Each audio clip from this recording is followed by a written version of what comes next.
Title: The Shadows of Hallowed Brook. Chapter 1: The Invitation. It all began with an invitation I couldn't refuse. As a private investigator, my cases typically ranged from mundane infidelities to petty thefts. But when I received a letter from an old college friend, Laura Whitfield, asking for my help in solving a murder in her secluded hometown of Hallowed Brook, I felt a shiver of excitement. Laura's letter was cryptic.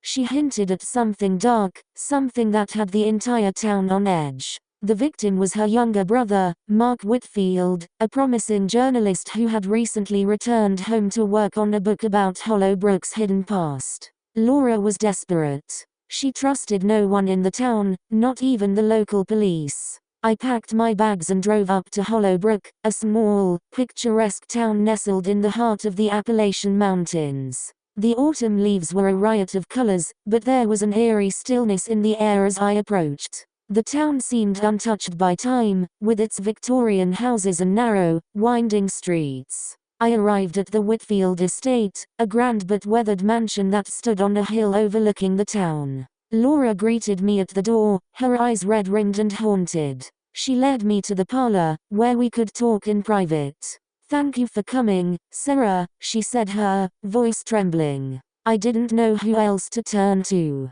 I took her hand, trying to offer some comfort.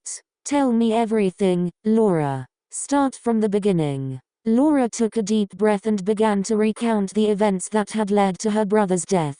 Chapter 2: The Murder. Mark had always been curious about the town's history, Laura began. He believed there were secrets here, things that people didn't want to talk about.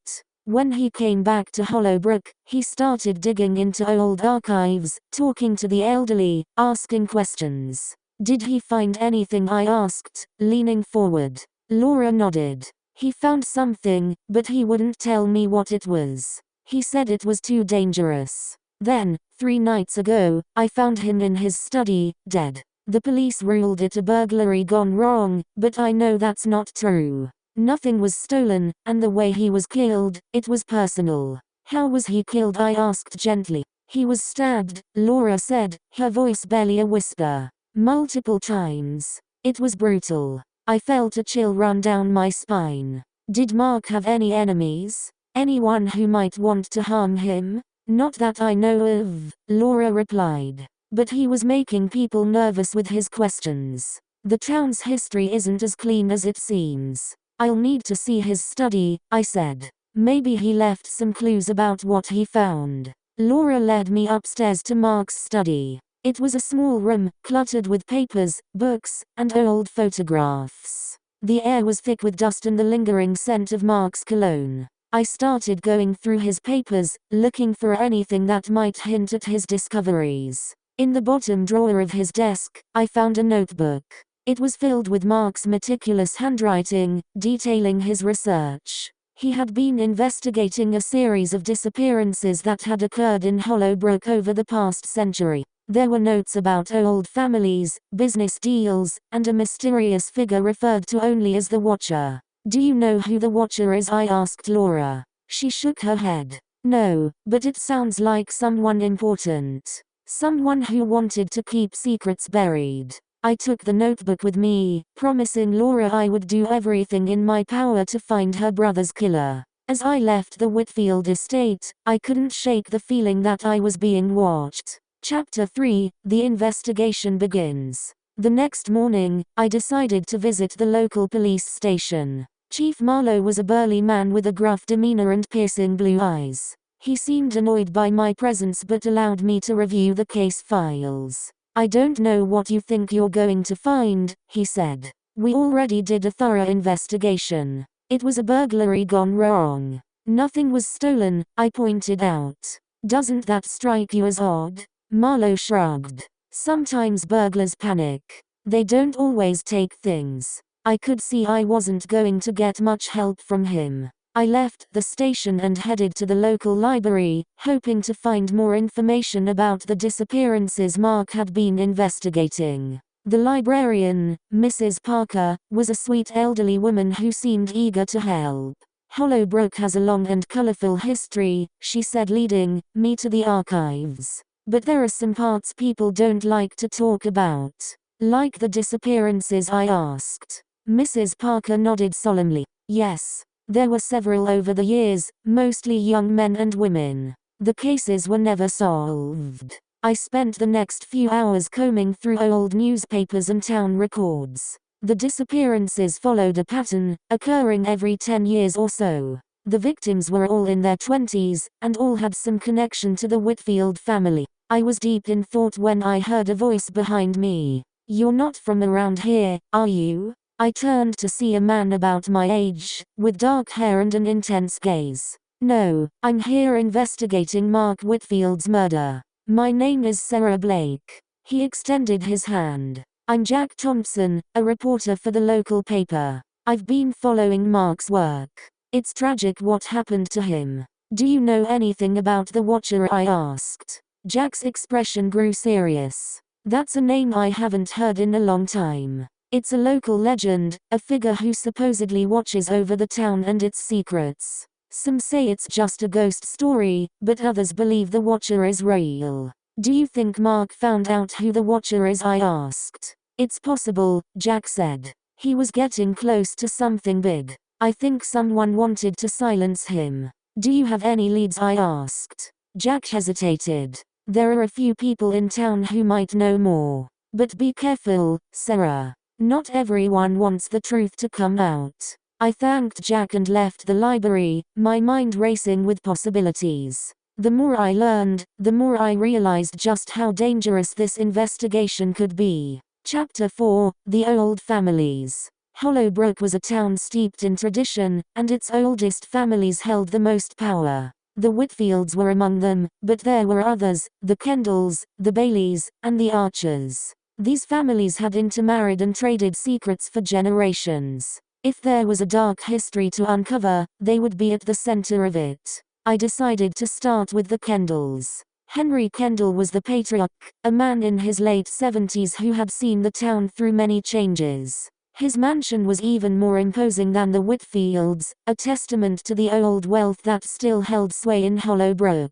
Henry greeted me with a guarded politeness. "Miss Blake, to what do I owe the pleasure?" "I'm investigating Mark Whitfield's murder," I said. "I understand he was looking into some of the town's history, and I was hoping you might be able to help." Henry's expression darkened. "Mark was a troublemaker. He was digging where he shouldn't have been." "Was he?" I asked. "Or was he getting close to the truth?" Henry's eyes narrowed. "Be careful, Miss Blake. Hallowed Brook has its secrets for a reason." "I need to know about the Watcher," I said bluntly. Henry's face paled, and for a moment, I thought he might refuse to answer. But then he sighed, as if resigned to the inevitable. "The Watcher is a legend, a ghost story we tell our children to keep them in line. But there was a time, long ago, when there were those who believed in it. They thought the Watcher was real, a guardian of the town's secrets." "Who?" I pressed. "Who believed it?" "Some of the old families," Henry admitted. "They formed a society, a group dedicated to protecting the town. They called themselves the Watchers." "Are they still around?" I asked. Henry shook his head. "The society disbanded years ago. But some of the old traditions linger. There are those who still believe in the Watcher's power." I left the Kendall mansion with more questions than answers. The Society of Watchers might have disbanded, but their influence was still felt in Hallowed Brook. I needed to find out who among the old families still believed in the legend, and who might have been willing to kill to protect it. Chapter 5: Uncovering the Past. My next stop was the Bailey estate. Unlike the imposing mansions of the Whitfields and the Kendalls, the Bailey home was more modest, though still elegant. Grace Bailey, a sharp and sophisticated woman in her 50s, welcomed me with a mix of curiosity and caution. "I'm here about Mark Whitfield's murder," I explained. "I'm trying to understand what he was investigating. Can you tell me anything about the Watcher or the old society that called themselves the Watchers?" Grace's eyes flickered with something, fear, perhaps, or recognition. The Watchers were a group of men who believed they had a duty to protect the town. My eyes flickered with something, fear, perhaps, or recognition. The Watchers were a group of men who believed they had a duty to protect the town. My father was one of them. Are any of them still alive? I asked. Grace hesitated, then nodded. A few. But they are old now, and most would rather forget the past.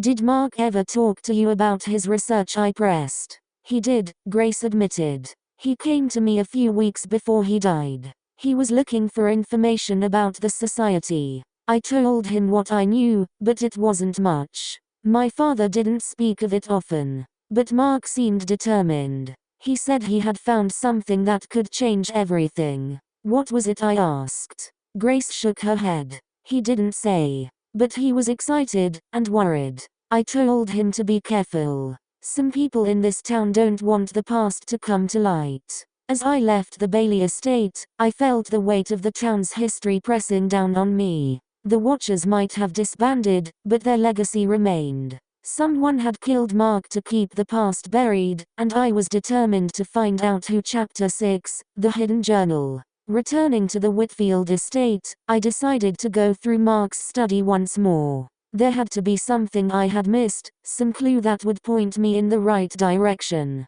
As I sifted through the papers on his desk, I noticed a loose floorboard. Curious, I pried it up, revealing a small, hidden compartment. Inside was a leather-bound journal. It was old, the pages yellowed with age, and filled with notes and sketches. Mark had found it during his research. The journal belonged to one of the original Watchers and detailed their activities and beliefs. As I read, I realized the society had been more than just a group of men protecting secrets. They had been involved in rituals, dark ceremonies meant to bind the town's fate to their own. The journal also mentioned the Watcher, but not as a single person. It was a title passed down through generations, a guardian chosen to oversee the town's secrets. The last entry was from nearly 30 years ago, hinting at a betrayal within the group and a decision to disband to protect themselves. Suddenly, it all made sense. Mark had discovered this journal and realized its implications. He had been killed to keep these secrets hidden. Chapter 7, Confrontation. I knew I needed to confront the remaining Watchers. They were the key to understanding Mark's murder. I started with the most accessible of them, Arthur Archer, a frail old man living in a crumbling house on the edge of town. Arthur was hesitant to speak at first, but as I showed him the journal, his eyes widened in recognition. "Where did you get this?" he asked, his voice trembling. "Mark found it," I said. "He was murdered because of it. I need to know what happened." Arthur sighed heavily. "We were fools," he said. "We thought we could control the town's destiny, that we were its protectors. But it got out of hand. The rituals, the sacrifices, it became too much. When we realized the cost, we disbanded. But not everyone agreed. Some wanted to continue, to keep the power."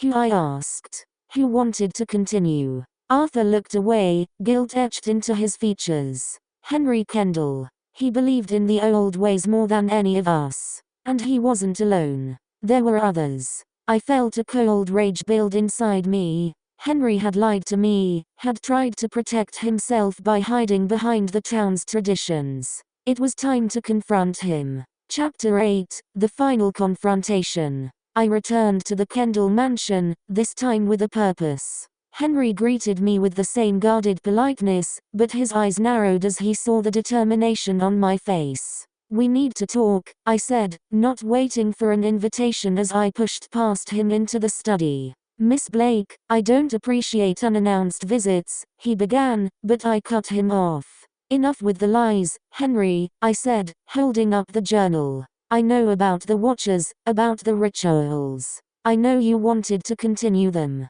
Henry's face turned pale, then red with anger. "You don't understand," he hissed. "We did what was necessary to protect this town." "Protect it?" I scoffed. "You killed innocent people. You killed Mark because he found out the truth." Henry lunged at me, but I was ready. I sidestepped and twisted his arm behind his back, forcing him to the ground. "It's over, Henry," I said. "You're going to pay for what you did." As I held him there, I heard the door open behind me. It was Laura, with Sheriff Marlowe in tow. The sheriff looked at the scene before him, then at the journal in my hand. He nodded, understanding. Henry Kendall, you're under arrest, Marlowe said, pulling out his handcuffs. Epilogue, Justice and Closure. With Henry's arrest, the truth about the Watchers finally came to light. The remaining members were questioned, and the full extent of their actions was revealed. The town of Hallowed Brook was shaken to its core, but there was also a sense of relief. The past had finally been uncovered, and the town could begin to heal. Laura and I stood by Mark's grave, the autumn leaves falling gently around us. Thank you, Sarah, she said, her voice filled with gratitude. You brought us justice. I did what I had to do, I replied, placing a hand on her shoulder. Mark deserved that much. As I left Hallowed Brook, I felt a sense of closure. The shadows that had haunted the town were finally dissipating, and a new chapter was beginning. I knew there would be more mysteries to solve, more secrets to uncover, but for now, I was content. Justice had been served, and the truth had prevailed. Share your thoughts below, don't forget to like and subscribe, and you can check out more videos like these, right now.